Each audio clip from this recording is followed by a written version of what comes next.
আসসালামু আলাইকুম রহমতুল্লাহি ওবরাকাতু। আমার ভাই হল, আমার দুস্থ হল, আপনার সামনে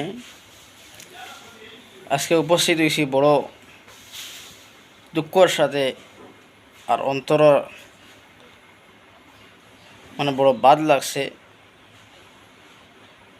এর কারণে কিছু মাতবার লাগিন আমি আপনার সামনে আজকে হাজির হইছি। উলামায়ে হক যারা আছেন, এরার বিপক্ষে কোনো মানুষে মাতার বাদে আর বরদাস্ত করা যায় না। মাতিয়া দেখল আজকে সকালে একটা ভিডিওত হযরত মৌলানা মুফতি আব্দুল বাসিত কাসিমি দামাত বরকাতুহুম সুন্দর এক নসিহত করছেন। সাহাবায়ে কেরামহলর কিছু আমলের বিষয়ে মাতিছেন যে সাহাবায়ে কেরামে যারা আমল করছেন আমরা ওলা আমল করি। আর সাহাবায়ে কেরামর বিশেষ করে হযরত আবু বকর সিদ্দিক রাদিয়াল্লাহু তাআলা আনহুর বিষয়ে হইছেন যে হযরত আবু বকর সিদ্দিক রাদিয়াল্লাহু তাআলা আনহুর তান জীবনের ফরজ নামাজ মাত্র 22 বছর পাইছেন। তান খান্দাত এক ব্যক্তির কথা কইছেন যে 50-এর ঊর্ধ্বে বয়স হইয়া আসছে, তে কমসে কম 35 বছর তার ফরজ নামাজ হইয়া আসছে। আবু বকর থেকে বেশ হইয়া আসছে।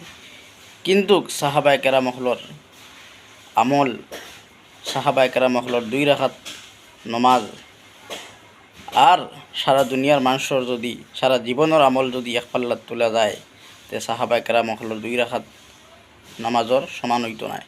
কারণ তারা সাহাবায়ে কেরাম তারা নবীদের করে তারা নামাজ পড়ছে, তারা নবীদিরে দেখিয়া তারা ইমান আনছে, নবীদের লোকে তারা উঠা বসা করছেন। এর কারণে তারার মূল্য অত বেশ। হাদিস শরীফের মধ্যে আছে আল্লাহ রসুল কইতরা আসহাবিকান নুজুম বিআইহিম ইহতাদাইতুম। প্রত্যেকজন সাহাবা আকাশের নক্ষত্রের মতো। তোমাদের যে কোনো সাহাবারে অনুসরণ করলে তোমাদের মকসুদে মঞ্জিলে পৌঁছতে পারবে। ও কি সুন্দর করে বুঝাইয়া দিছেন।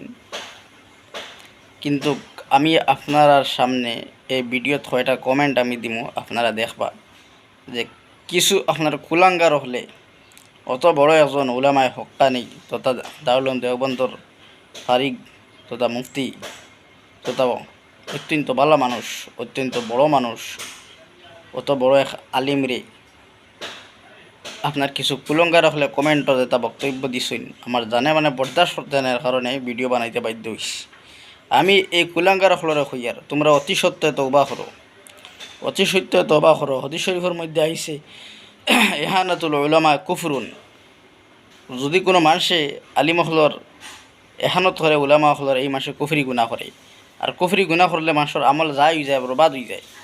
গতিকে আমি তোমরারে অতি সত্তর তওবা করবার লাগি আমি তোমরার কাছে অনুরোধ করিয়া তোমরা অতি সত্তর তওবা করো না, তোমরা সমস্ত জিনিস বরবাদ হয়ে যাব, সমস্ত আমল যায় হয়ে যাব, নষ্ট হয়ে যাব, কোনটা থাকতো নাই।